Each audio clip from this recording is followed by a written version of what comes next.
अब जो है बांग्लादेशी को भारत में नहीं रहने दिया जाएगा। उसके बाद जो है ये चर्चा का विषय बन गया और जनता, उन्होंने भी साफ साफ कह दिया, अगर हिंदू से उनको फर्क नहीं पड़ता कि शाहरुख खान को तगड़ा झटका लगा, क्योंकि 9.2 करोड़ रुपया एक तरह से कहें तो कम नहीं है, शाहरुख खान को ये फटका लगा। अब बताइएगा कमेंट करके, क्या क्रिकेटर को हटाना सही था या गलत। नमस्कार, अपना पंच देख रहे हैं आप और बात करें आज उस चीज की जो पूरे देश में मचा हुआ था, चर्चा का विषय बना हुआ था।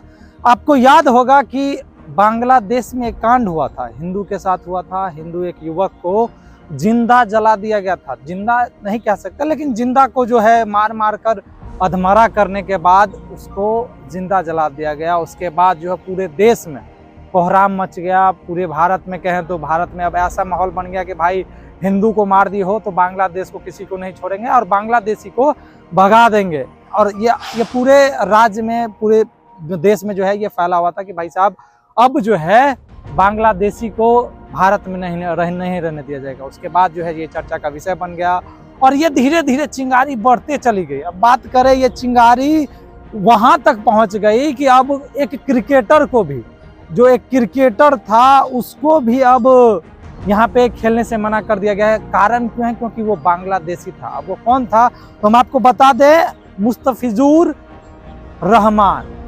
ये जो क्रिकेटर है ये केकेआर टीम का था। शाहरुख खान ने 9.2 करोड़ में इसे खरीदा था आईपीएल में खेलने के लिए। लेकिन अब क्या हुआ भाई साहब, देश में तो अब जानते हैं कि कुछ भी अगर विवाद चलता है तो खुलेआम कह दिया जाता कि भाई साहब अगर बांग्लादेशी ने हिंदू को मारा है, उसके बावजूद आप वहाँ के प्लेयर को खरीदते हैं तो फिर आप देशद्रोही हैं या तो आपको हिंदू से कोई लगाव नहीं है। ऐसा बात चर्चा में चला। फिर बहुत दिनों तक ऐसा बात चला कि शाहरुख खान ने ये जो कदम उठाया ये गलत उठाया, क्योंकि अगर हिंदू से उनको प्रेम रहता तो उनको वहाँ के क्रिकेटर जो है उनको खरीदते ही नहीं। और उसके बाद जो है ये विवाद बड़ा छिड़ गया। अब उस विवाद के कारण बड़े बड़े नेता, भाजपा के नेता और जनता, उन्होंने भी साफ साफ कह दिया, अगर हिंदू से उनको फर्क नहीं पड़ता, अगर हिंदू वहाँ पे जल रहा है और उनको कुछ असर नहीं हुआ तो फिर भाई साहब वो फिल्म यहाँ पे क्यों बना रहे हैं। और बहुत सारे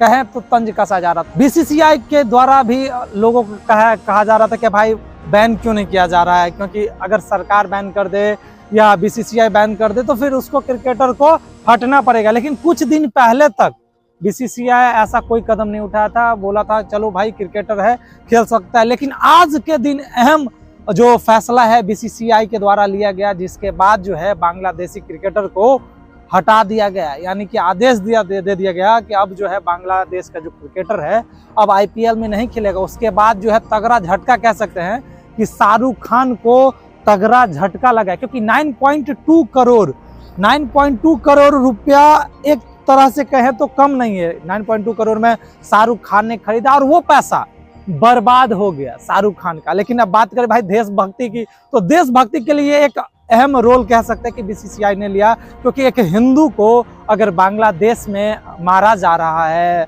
उसके बाद वहाँ पे प्रताड़ित किया जा रहा है और हिंदू को वहाँ पे अच्छे से रहने नहीं दिया जा रहा है, उसके बाद जो है वहाँ के क्रिकेटर अगर यहाँ पे खेलते तो थोड़ा सा जनता को ठेस जरूर पहुँचती, जिसके कारण जो है बीसीसीआई ने ये अहम फैसला लिया और उसके बाद जो है ये फैसला लेकर क्रिकेटर को हटा दिया गया।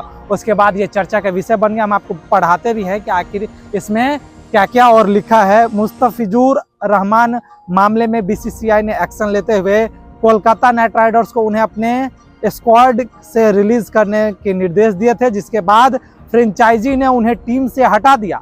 आईपीएल 2026 के लिए केकेआर ने इस बांग्लादेशी तेज गेंदबाज को 9.2 करोड़ रुपए की भारी भरकम रकम देकर खरीदा था। अब समझ सकते भाई देशभक्ति है, अगर देश के साथ कोई खेलता है तो कोई भी जनता जो है वो चुप नहीं बैठेगी, क्योंकि भाई साहब वहाँ पे कुछ नॉर्मल कांड हुआ नहीं था जिसके बाद जो जनता चुप होती। उसके बाद जो है ये चर्चा का विषय बन गया और चर्चा के कारण शाहरुख खान को ये फटका लगा। अब बताइएगा कमेंट करके, क्या क्रिकेटर को हटाना सही था या गलत। बीसीसीआई ने ये जो फैसला लिया है क्या ये सही है या गलत है, और ये जो बांग्लादेशी हैं क्या उनके साथ भी वैसा ही किया जाना चाहिए जैसे हम लोग पाकिस्तानी के साथ कर रहे हैं, क्योंकि अब माहौल जो है बांग्लादेश में एक तरह से कहें तो पाकिस्तान वाला ही अब उधर धीरे धीरे पनप रहा है। अब देखना दिलचस्प होगा कि आगे बांग्लादेश के लिए और सरकार और जो बीसीसीआई है आगे क्या रूल लाती है। फिलहाल इस खबर में इतना ही।